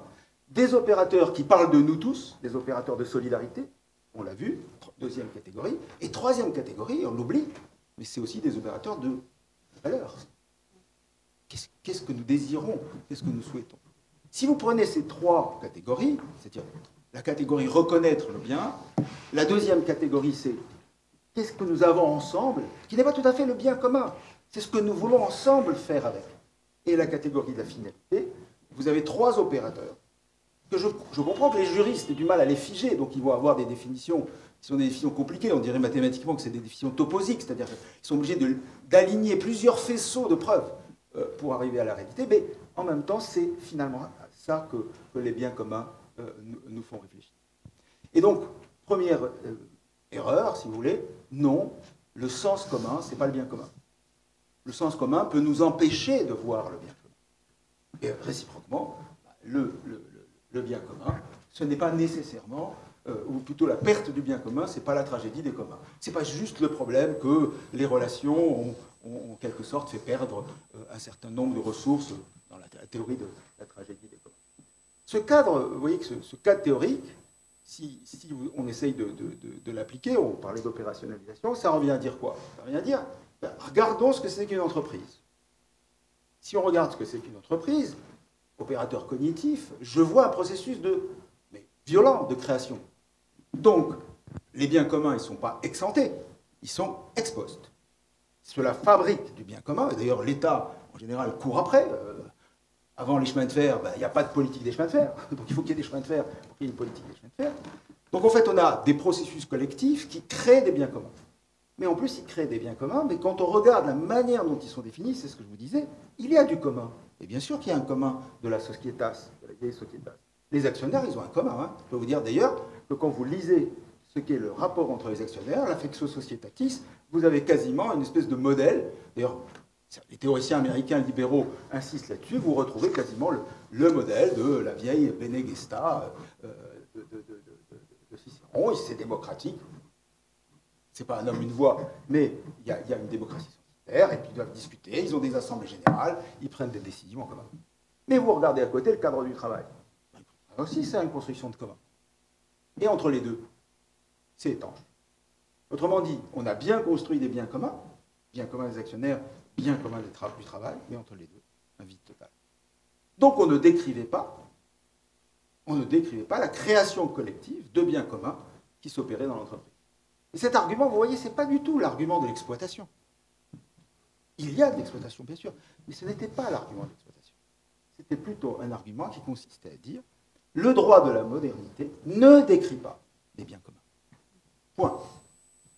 Et ça nous a semblé, si vous voulez, une voie de passage, une voie de rediscussion. Bon, au début, les juristes ne sont pas toujours suivis, mais en tout cas, ça a été dit. D'ailleurs, j'ai appris que le cabinet de Mme Lepage est un cabinet à mission. Et ce qui est intéressant, vous voyez, c'est qu'apparaît, tout à l'heure, on a vu apparaître cette notion de garde. Et ce qui revient, c'est cette... Alors, on peut prendre d'autres notions, mais la notion de mission. C'est-à-dire, en quelque sorte, une théorie de la responsabilité. Apparaît, là encore, des opérateurs qu'on avait oubliés, qui sont que les personnalités collectives ont une responsabilité. Et donc, de ce fait, si vous voulez, on pourrait presque dire qu'on reconnaît un bien commun lorsqu'il y a un système d'action collective à mission. Et cette mission, ce qu'elle dit, et les trois opérateurs disaient, elle dit ce qu'est le bien commun, elle dit ce qu'est la solidarité, et elle dit ce que sont les finalités. Et au nom de ces trois-là, on peut faire du démocratique. Parce que, faut faire toujours très attention, vous l'avez vu avec le démocratique, mais je préfère parler du démocratique une fois que je sais quelles sont les finalités. Vous voyez, parce que sinon, on risque d'avoir un démocratique... Voilà. Donc, vous voyez, cette première zone nous a permis de dire qu'on pouvait insérer dans le privé des opérateurs qui décrivent le rapport au monde, et à partir du moment où ils décrivent ce rapport au monde, la mission, ils vont avoir évidemment ce système de gestion. Alors, la loi prévoit, et c'est tout à fait intéressant, c'est le seul cas connu, la loi prévoit un double système de contrôle. Donc, qu'est-ce qu'une société à mission? C'est un système à gouvernance contrôlée. Voilà, la loi Pacte, article L210 du Code civil, gouvernance contrôlée. Or, réfléchissons. Dans tous les cas où il y aurait un droit fondamental qui serait donné en garde à un système quelconque, privé ou public, à l'évidence, nous aurons besoin d'une double gouvernance. Une gouvernance interne et d'une gouvernance externe. Vous voyez, on aura besoin de cette... Donc nous, ce qui s'est inventé aussi avec la loi Pacte, c'est ce double étage de gouvernance. C'est très simple, ça veut dire qu'il y a un comité interne qui ne dépend pas du pouvoir du conseil d'administration, et il y a un audit externe. Il y a les deux. Et c'est en train de se dérouler. Donc vous voyez que le cadre initial que j'essaie d'indiquer nous pousse toujours à se demander qu'est-ce que l'action collective crée comme théorie pour le droit. Alors je vais prendre le deuxième exemple, moi, qui me touche beaucoup. C'est celui de la justice climatique. Alors on vient de publier un ouvrage de petite publicité. Et je l'ai dit, indiscutablement, le climat est un bien commun. Mais si vous raisonnez classiquement, vous allez vous dire, quelles sont les règles de gestion du climat? Jusqu'à présent, on ne s'inquiétait pas trop des règles de gestion du climat. Est-ce que le climat, pour ceux qui lisent les dictionnaires des biens communs, est-ce que le climat est un bien rival? Bof. Est-ce que le climat, là où il fait chaud, et là où il fait froid, il fait froid. Hein. Bon. Est-ce que le climat est un bien exclusif? Tout le monde bénéficie du climat, sauf que ce n'est pas le bon. Ça n'allait pas. Et là, qu'est-ce qui nous arrive? Il nous arrive qu'on va dérégler le climat. Et là, dérégler le climat, ça veut dire effectivement la perte du bien commun. Et donc on ne peut plus raisonner avec les opérateurs classiques de la garde. Donc on a besoin d'une théorie de quoi? Eh bien, il se trouve qu'on ne l'a trouvé que dans le droit maritime. Et alors, pourquoi le droit maritime, dès le IVe siècle avant Jésus-Christ, loi de Rhodes, théorise le péril commun? Vous voyez, pas le bien commun. Les marchands n'ont pas de bien commun à se partager. Le bateau n'est pas une ZAD. En revanche, le bateau affronte le naufrage. Et comme le bateau affronte le naufrage, alors des sacrifices doivent être commandés pour le bien de tous. C'est là cet endroit-là qu'apparaît le bien commun. Le bien commun, il est dans la lutte contre le péril commun. Et cette loi, qu'est-ce qu'elle dit? Elle est extrêmement ancienne. C'est la plus vieille loi du monde occidental, qui est toujours en application partout. Elle a été attaquée 1000 fois par les économistes libéraux. Elle consiste à dire le G. Les marchandises qui sont sacrifiées pour l'intérêt de tous sont compensées par chacun à proportion de ce qu'il a sauvé. À proportion de ce qu'il a sauvé. Qu'est-ce que ça veut dire? Très intéressant. Ce n'est pas pollueur-payeur. Celui qui a une marmite, qui fait du charbon avec une marmite en ce moment et qui émet du CO2, vous l'appelez pollueur? Ça n'a pas de sens. Ça n'a pas de sens. J'émets du CO2, je ne suis pas un pollueur. En revanche, si je viens le voir et je lui dis, mais je vais te proposer une technique nouvelle qui va lui être coûteuse, c'est un sacrifice. Qu'est-ce que dit la vieille loi de Rolle? Ce sacrifice devra être compensé à proportion de ce qui a été sauvé. Qu'est-ce que ça veut dire? Ça veut dire que nous aurons à payer, chacun à proportion de nos fortunes, de ce que nous sauvons. La question ne sera pas si on est pollueur ou pas, la question sera proportion. Alors, nous sommes en train de discuter, ce n'est pas encore la loi Pacte. Ça résout la taxe carbone, ça. Ça, surtout, ça l'enlève.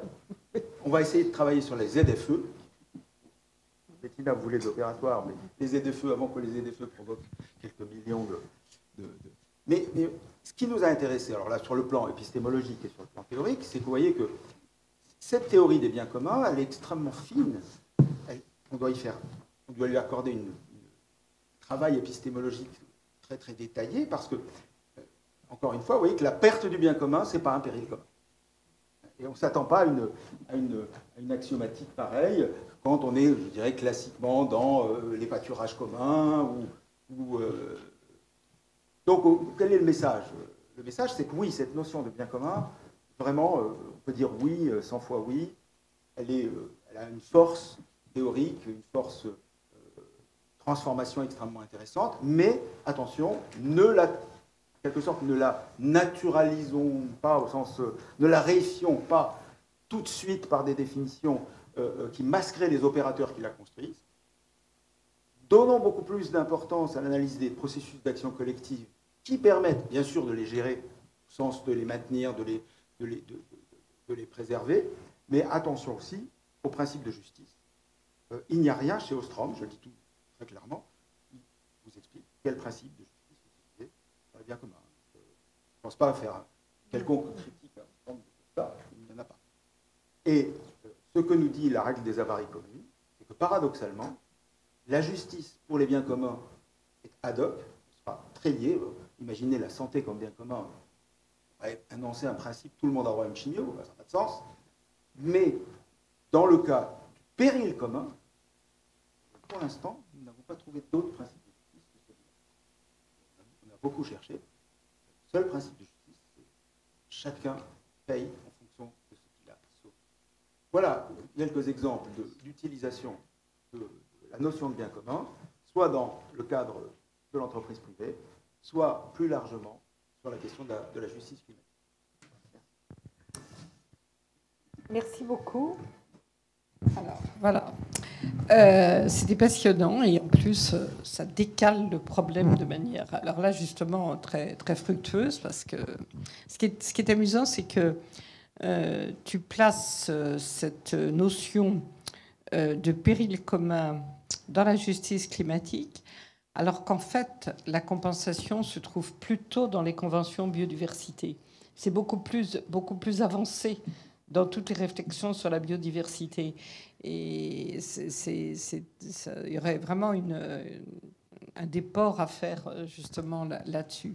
Alors, je dois d'abord vous demander, parce qu'il me l'a demandé, d'excuser Christian, qui, nous le savions, devait partir, ainsi que Corinne Lepage, qui a quitté l'écran ils avaient une obligation commune, qui est d'ailleurs une obligation ce soir pour certains.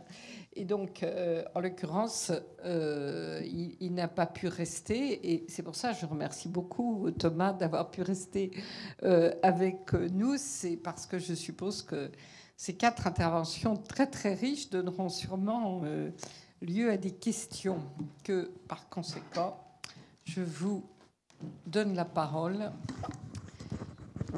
Voilà. Merci beaucoup pour ces présentations tout à fait passionnantes. Moi, j'ai une question et un retour aux sources, puisque Armand nous y a invités.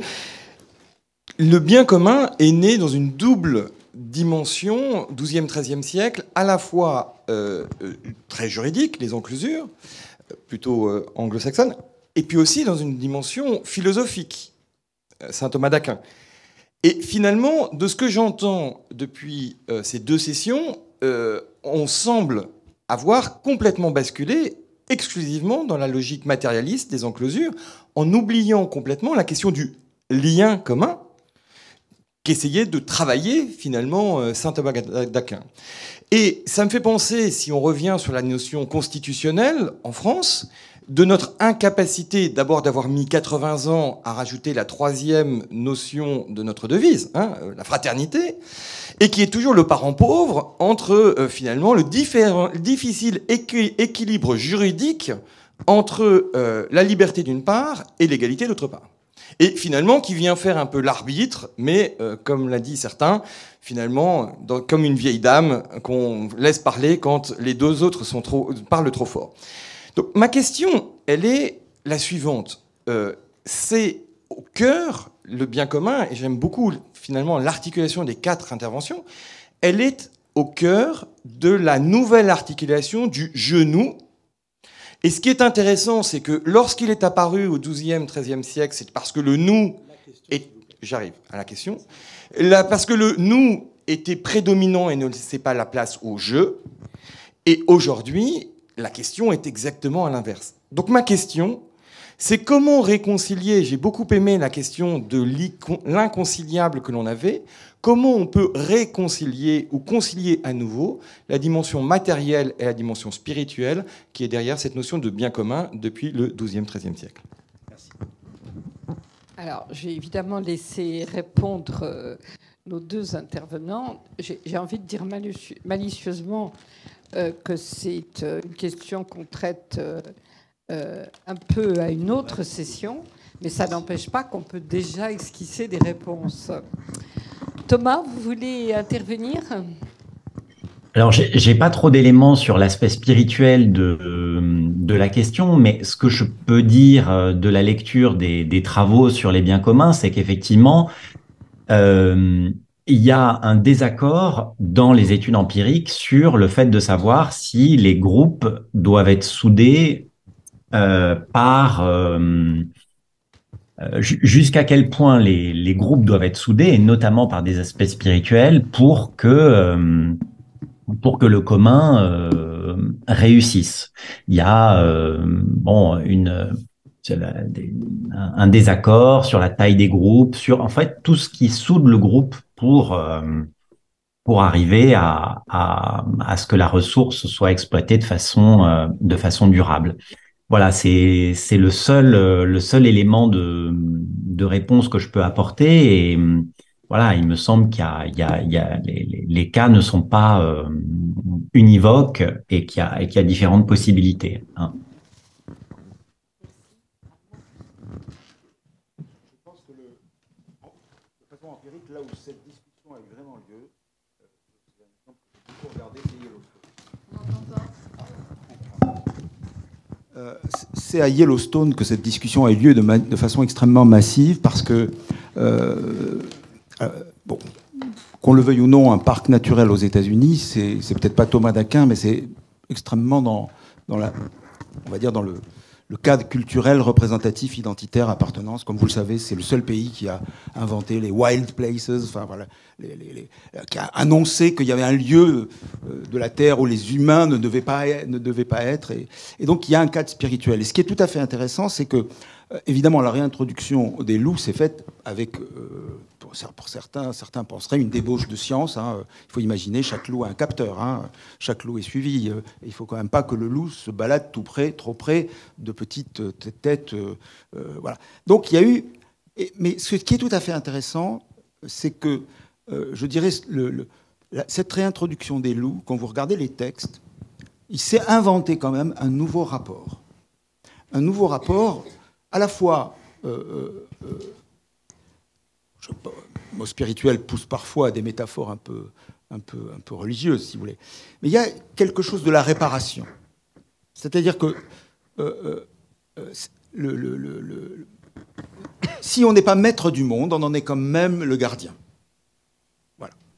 Si on n'est pas propriétaire du monde, on est quand même responsable de ce que certaines relations complexes, et elles sont très complexes et encore débattues, hein. Tout ça n'est pas straightforward. Hein. La relation qu'il y a entre les loups, je peux vous dire, et le type de graminées qui pousse là où les castors vont, et pourquoi est-ce que le lien entre les élans, est-ce que mangent les élans, etc., ça demande des modèles assez sophistiqués, mais n'empêche que dans cette discussion-là, peut-être scientiste d'une certaine manière, ce qui se discute, c'est ça. C'est la réparation avec des moyens qui sont les nôtres. Et donc, du coup, cette théorie de la réparation, il me semble qu'elle appartient aussi à une spiritualité contemporaine, qu'on pourrait dire celle du care, celle du soin, celle voilà. Alors, cela peut paraître insuffisant pour la spiritualité de certains, je le conçois, mais s'opère là, à nouveau, moi je suis plutôt attentif, si vous voulez, au travail, qu'est-ce qui se travaille à cet endroit-là, c'est ce qui s'est discuté, si vous voulez. Il y a des tas de papiers. Hein. Alors là, ils en ont débattu. Est-ce qu'on a le droit d'intervenir? Est-ce qu'on n'a pas le droit d'intervenir? Est-ce qu'intervenir... Pardon. Est-ce qu'on a le droit d'intervenir? On n'a pas le droit. Pire que ça, est-ce qu'on a le droit d'intervenir? Il y a eu un débat sur combien de loups on va badger. Et à un moment donné, ils ont même dû se défendre en disant, voilà, on va diminuer le nombre de loups qu'on badge. Ça y est, la réintroduction se passe bien, donc on va avoir que 15-10% des loups badgés. Donc les loups non badgés, on a retrouvé un rapport, on va dire, plus, entre guillemets, naturalisé, au sens de Spinoza. Voilà ce que je peux vous dire, parce que là, c'est vrai, la biodiversité, c'est des lieux, les bons lieux pour ça. Si je peux juste rajouter quelque chose, on trouve ce lien spirituel effectivement dans les projets de personnalité juridique de la nature. Je pense à la rivière Wanganui en Nouvelle-Zélande, où là, l'idée, c'est vraiment une réappropriation par les peuples autochtones, de réparation, comme l'a dit Armand Hatchuel, des biens qu'on leur a spoliés. On retrouve ça aussi, cet élément spirituel, évidemment, en Colombie, la décision de la Cour suprême, il y a un lien très fort avec les droits des peuples autochtones et leur spiritualité. On le retrouve en Équateur. Donc là, dans ces cadres-là, il y a une très forte inspiration spirituelle pour l'aménagement des rapports à la nature. Bon, déjà, merci à vous. Déjà, merci à votre présentation, pour votre présentation. Ma question va être assez concise, mais tout d'abord, j'aimerais apporter un petit point, et le point, c'est même pas moi qui vais l'apporter, c'est Timothée Paric, que j'ai pu voir il y a 5 jours. Il disait, pour compléter le point de monsieur Armand... désolé, je n'ai pas noté le nom. Il disait que les entreprises à mission doivent être basées sur des contraintes physiques et pour pouvoir trouver des solutions. Et qu'en fait, elles avaient besoin pour cela d'oublier la contrainte financière. Ma question est simple, comment est-ce qu'on fait? Parce que dans un monde qui est régi par l'argent, et pour pouvoir avoir des investissements, on est obligé de parler à des investisseurs qui n'ont qu'une seule envie, c'est de nous bouffer, ou en tout cas de nous utiliser. Comment est-ce qu'on fait pour réussir à se libérer de la contrainte de l'argent? Merci. Il faut juste... Ça va? Oui, je ne sais pas. Il faut juste préciser, si vous permettez, que Timothée Paric vient de faire un livre assez passionnant qui s'appelle Périr, je ne sais plus, Périr, voilà, qui sur la décroissance, je veux dire, voilà. Et d'autre part, alors pardon, ça c'est avant de donner la parole à Armand, c'est mon rôle de publicitaire ici, puisque nous avons une session qui vous intéressera très certainement particulièrement sur justement les communs numériques, un de ces jours. Voilà, je t'ai placé. À toi. Merci beaucoup, merci de la question. Alors, aujourd'hui, je peux changer de casquette et vous dire, il y a 1000 sociétés à mission, il y a des chercheurs qui travaillent, on verra comment et quel type de compromis se forme. Il y a surtout des PME, non? Alors, ça a commencé avec des PME, jusqu'à il y a un an, et maintenant, on va dire les ETI arrivent. Il y en a très peu, il y en a une ou deux, je crois, du CAC 40, pas plus. Donc, nous n'avons pas encore fait tomber la muraille de Jéricho. Mais ce qui est peut-être intéressant, c'est de se dire, mais qu'est-ce que ça veut dire se libérer de la contrainte de l'argent, scientifiquement? Ça veut dire, je sors de l'activité commerciale. Et là, peut-être, si je puis le permettre, sommes-nous prisonniers quand même d'un certain nombre de corpus théorique. Il y a du commerce dès la très haute antiquité. La Bible vous demande de prévoir les périodes de vaches grasses et les périodes de vaches maigres. En revanche, jamais vous trouverez, avant peut-être 1850, quelqu'un qui écrit « il faut maximiser son profit ». Je suis un savarien en économie. Je ne suis pas économiste, hein, mais je suis savarien. Savarien, c'est 1670, je crois, traité du parfait négociant. De l'art du commerce comme... voilà. Il n'y a pas une seule fois maximiser son profit. Pas une seule fois. Donc la vraie question, c'est pas si on va se débarrasser de la contrainte de l'argent, c'est comment une civilisation a pu se construire en écrivant en tant que savoir authentique, et là je sais où je suis, hein, je suis aligné, en tant que savoir authentique, que le but d'un producteur, c'est de maximiser son profit. Alors, mathématiquement, c'est plus simple. Il y a des très bons mathématiciens dans la salle. C'est assez facile d'écrire, un Lagrangien. Voilà, bon, on a des outils pour ça, mais c'est stupide. Qui peut savoir ce qui maximise dans la vie?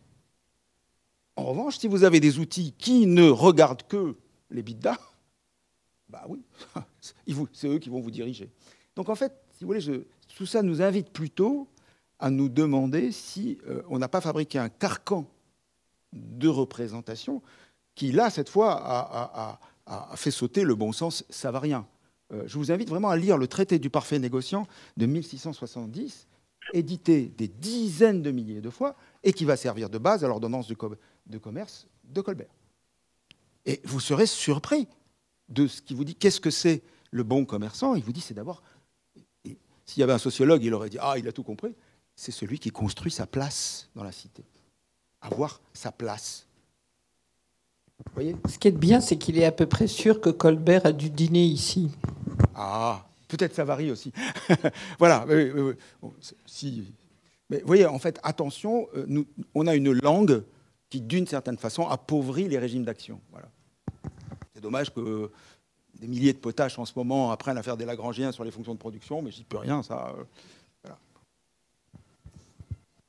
Je ne dois pas de main levée, donc pendant que vous réfléchissez à la question suivante, moi je vais en poser une. C'est ce que tu disais, Armand, sur la loi Drott, ça ressemble quand même beaucoup au régime assurantiel, c'est-à-dire que ce n'est pas seulement ce qu'on a sauvé, mais c'est ce qu'on a à sauver, et c'est un peu la base du régime assurantiel, et ça m'amène à faire le lien avec ce que disait Pérou tout à l'heure, c'est-à-dire que dans le projet de loi chilien, c'était l'État qui se chargeait de ça, mais est-ce que qui doit gérer le système assurantiel? Ça ne marcherait pas, par exemple, quand un État détruit les ressources qui sont sur son territoire.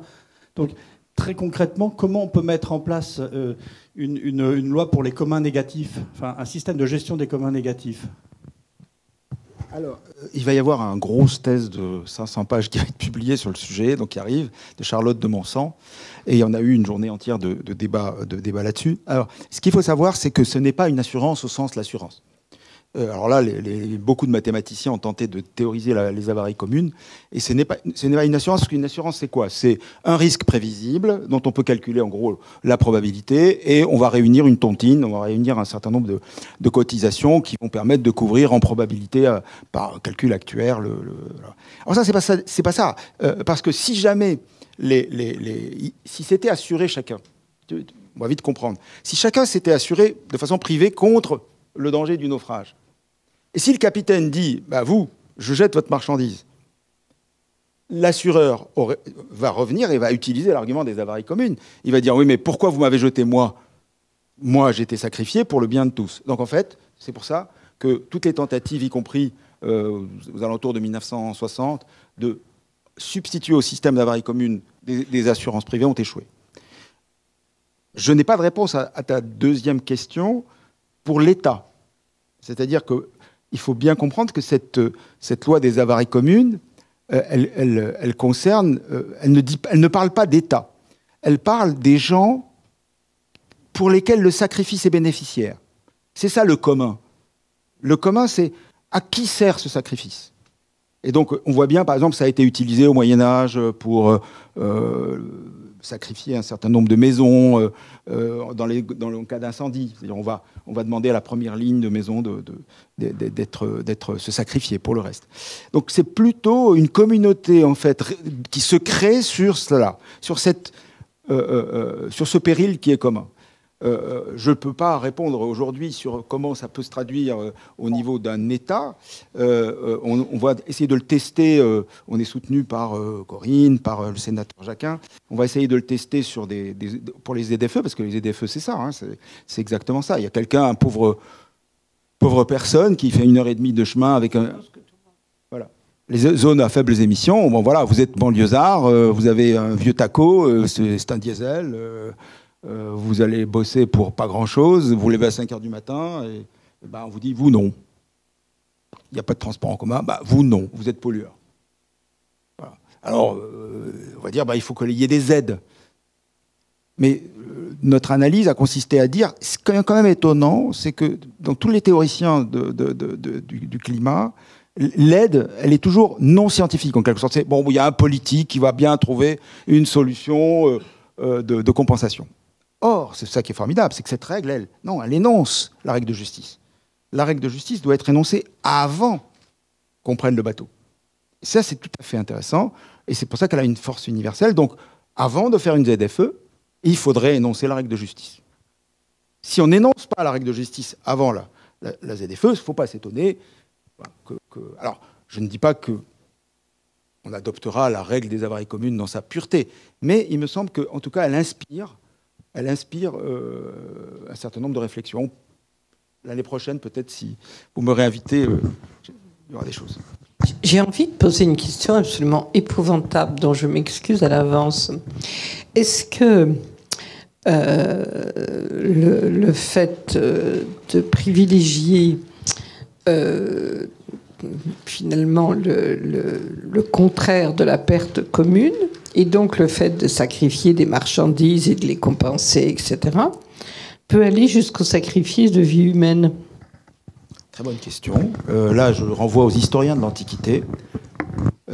Dans la plus belle thèse, il s'appelle Badou, excusez-moi, j'ai oublié son prénom, c'est une thèse difficile à avoir, c'est typiquement ce type de thèse miraculeuse d'un historien qui va travailler pendant 20 ans, essayer de retrouver les documents. Alors la loi de Rhodes, on n'a que quelques fragments, et on en a un miroir plutôt dans la digeste et les pandectès, c'est-à-dire dans les lois romaines. Et donc très probablement, on peut faire, mais là, excusez-moi, c'est de la spéculation pas très chère, hein. On peut imaginer qu'il y a eu un moment où, il y avait peut-être un sacrifice, il y a eu quand même des traditions de sacrifice humain, et que comme on sait qu'il y a eu un passage dans le droit entre le formel et le dol, la réparation, déjà à nouveau la réparation, peut-être que... Mais là, à nouveau, je n'ai aucun historien qui puisse valider. On n'a rien sur cette loi. Elle apparaît au 5e siècle, 4e, 5e siècle. C'était pour refroidir l'atmosphère. Madame... Ah non, pardon, excusez-moi, je ne vous voyais pas, moi, Bonjour. pardon. Merci beaucoup pour cette conférence absolument passionnante.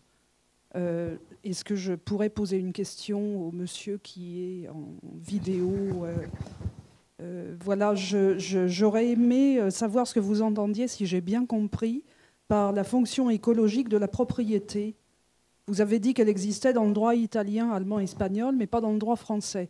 Ou en tout cas qu'il y avait des difficultés en France Donc j'aurais aimé que vous puissiez développer un petit peu sur ce concept de fonction écologique de la propriété. Merci.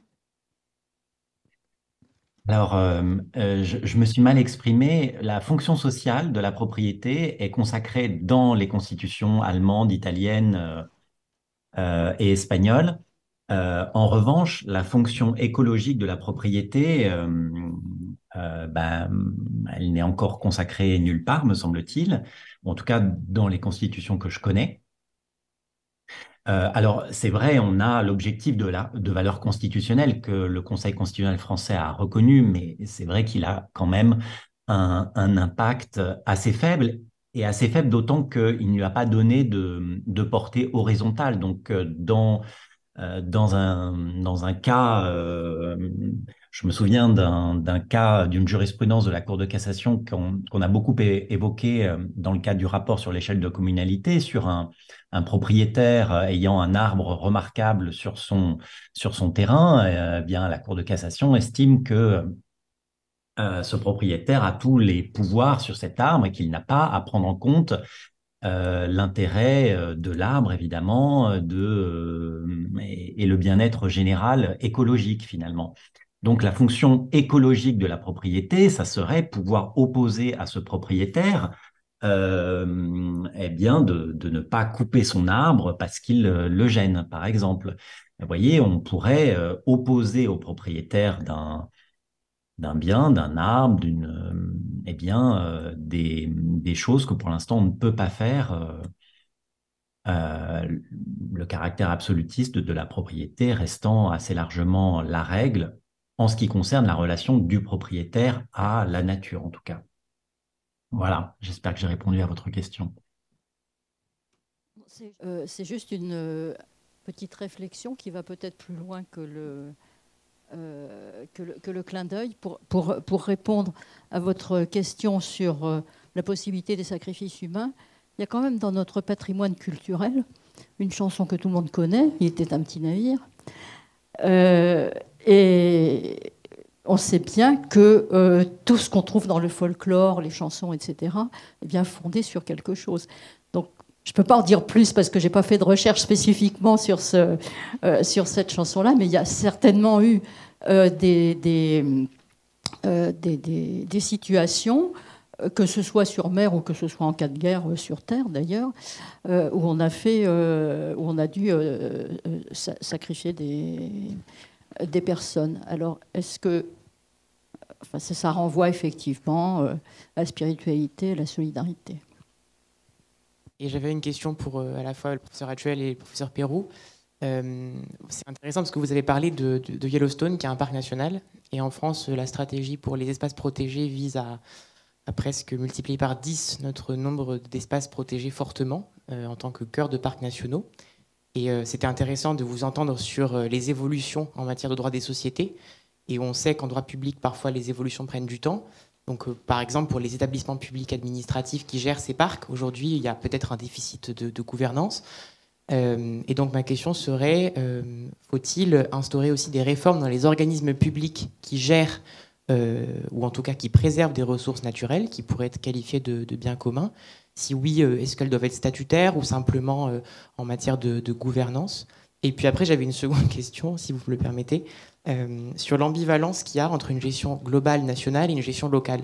Vous avez cité en début de conférence les villes qui sont parfois le fer de lance vers des évolutions, et pour autant, ce besoin de se raccrocher à l'État, qui est peut-être très français, persiste. Et donc, faut-il encourager la décentralisation en matière, par exemple, de communs, les initiatives locales, ou au contraire, faut-il, par la loi, par le législateur, imposer une sorte de cadrage national avec des évolutions qui puissent être uniformes partout? Merci beaucoup. Professeur Pérou, peut-être. Alors, oui, sur la première question, sur les parcs nationaux, en effet, alors... Christian Huguelot a cité l'étude à la JDA d'Hubert Delzangle et d'Alexandre Zabalza. Effectivement, leur thèse est de dire que Mar Menor, c'est juste un parc national français, donc que la personnalisation juridique des entités naturelles n'aboutit pas à quelque chose de supplémentaire par rapport au parc national qu'on a. Mais tout de même, il me semble que la gouvernance mise en place pour Mar-Ménor est beaucoup plus inclusive et beaucoup mieux structurée. Par exemple, il y a un gardien, donc un tiers à l'intérieur de l'entité qui est chargé de vérifier que la gouvernance permet bien d'accomplir l'ensemble des buts que le législateur a posés à Mar-Ménor. Donc ça me semble peut-être euh, plus intéressant que ce qui se passe pour les parcs nationaux. Sur la décentralisation, moi je suis d'accord, c'est ce que Bettina Laville a dit tout au début de l'intervention. C'est pour les communs, ça part de la base, hein, bien sûr. Maintenant, est-ce qu'il faut les encourager? Quelle place pour l'État? Moi, je trouve ça bien qu'il y ait une base communautaire parce que les recherches sur les communs, ça doit partir d'une communauté, évidemment. L'État peut venir, mais voilà, toute la question, c'est comment, et surtout, il me semble que l'intervention directe de l'État n'est pas recommandée, voilà, parce que ça fait évidemment courir des risques, puisque l'État, c'est aussi des politiques, sans vouloir parler d'un débat qui a eu lieu aujourd'hui, mais quand on voit un ministre de l'Intérieur dire qu'il faut ne plus donner d'argent à la LDH, que l'État ne doit plus donner d'argent à la Ligue des droits de l'homme qui a été créée pendant l'affaire Dreyfus, ben, on a le même risque euh, si l'État intervient trop. Donc voilà, c'est d'abord les communautés et ensuite il faut trouver des arrangements pour que l'État ne soit pas un risque pour les communs, me semble-t-il.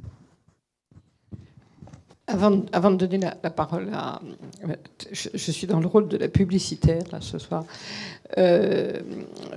Par rapport à ce que vous dites, monsieur, on parlera beaucoup de ça dans la session d'après, pas la vôtre, sur que mettre en commun, qui a lieu le 15 mai. Et là, vous verrez que les exemples qu'on donne, en fait, ce sont des exemples, comme le dit Thomas Peyroux, qui sont... issus en fait du local, comme on dit, du territorial, et qui ne se préoccupent pas tellement des injonctions de l'État, sauf qu'à un moment donné, il y a forcément un conflit de l'égalité. Alors en complément, il y a une thèse que je pourrais vous recommander, celle de Samantha Arago. On a été regarder l'histoire du cahier des charges, puisque l'État passe un cahier des charges, c'est l'instrument principal. Hein. Et quand on fait l'histoire de ces cahiers des charges, si vous voulez, on en arrive très vite à la conclusion que, eh bien, ils n'ont pas toutes les vertus, si vous voulez, qu'on pourrait imaginer. Et au contraire, on voit aujourd'hui des instances publiques adopter la gouvernance à mission. Parce que c'est une manière pour elles de dire qui elles sont. Et l'idée que l'État peut dire qui tu es quand tu es EDF, à mission. Oui, en quelque sorte, elles ne sont pas sociétés à mission, mais elles vont incorporer le régime équivalent. Mais pourquoi? Parce que d'une certaine façon, c'est quand même un peu étonnant que quelque chose d'aussi vivant, aussi complexe, imaginez ce que c'est qu'Électricité de France. Moi, quand j'avais votre âge, le centre de recherche d'Électricité de France, c'était le lieu de la recherche scientifique. Et cette idée que c'est juste un cahier des charges qui va faire ce que EDF est, et que EDF ne peut pas exister en tant que quelqu'un qui a c'est aussi peut-être une perversité, si vous voulez, de notre vision du rapport entre l'État et les personnalités morales. Vous voyez, c'est quelque chose, tout ça est à... Et du coup, nous, on suit un peu le mouvement. On voit des associations qui viennent nous dire, est-ce qu'on ne pourrait pas devenir à mission? Vous croyez qu'une association, ça avait une mission spontanée? Oui, mais le problème, c'est la gouvernance. La gouvernance des associations, c'est posé en 1901. En gros, le président, il fait ce qu'il veut. Il a un petit bureau. Et puis, c'est tout. Et donc, il y a ce que la littérature appelle the shift, le shift de la mission, le dérapage, etc. Donc, en fait, si vous voulez, la discussion que nous avons sur le commun amène effectivement à se dire que chacun, au fond, est gardien de quelque chose. Voilà. Chacun est un peu le gardien. Il n'y a pas de société dans laquelle il y aurait un empire dans un empire, comme dirait Spinoza. Nous sommes tous des gardiens de quelque chose. Et ce quelque chose, évidemment, dépend de l'endroit où nous sommes, de ce que nous disons que nous sommes. Et au fond, c'est ça que progressivement on met en place dans le droit privé. Et on voit le droit public taper à la porte et dire « et moi, l'administration fiscale voudrait bien aussi avoir une mission ». Et vous voyez, c'est parce que quand vous réfléchissez, mais d'où vient cette idée de cahier des charges? C'est le plus vieil des instruments marchands. C'est Vauban passant un cahier des charges pour la construction de la fortification, ou Hélène Vérin décrivant merveilleusement ce qu'est le devis, elle avait appelé un instrument technocratique. Et vous voyez, bon, alors voilà, c'est en cours. Ça, c'est une discussion. Donc la thèse de Samantha Arago est sur la Poste. Elle a étudié tous les cahiers des charges de la Poste pendant une trentaine d'années. Merci beaucoup. Écoutez, je crois qu'on va clôturer maintenant cette session. Donc je rappelle que notre prochaine rencontre sur que mettre en commun est le 15 mai. Et donc nous vous attendons. Merci infiniment, professeur Perroux. C'est la première fois que je l'appelle professeur, mais là je reprends son titre, de votre participation et de toutes les choses intéressantes que vous nous avez dites. Merci beaucoup, Armand. Merci Thomas Perroux. Et très bonne soirée. Pas vu. Voilà, oui, mais on réparera le fait que vous ne vous êtes vu que par écran. Voilà. À bientôt, merci.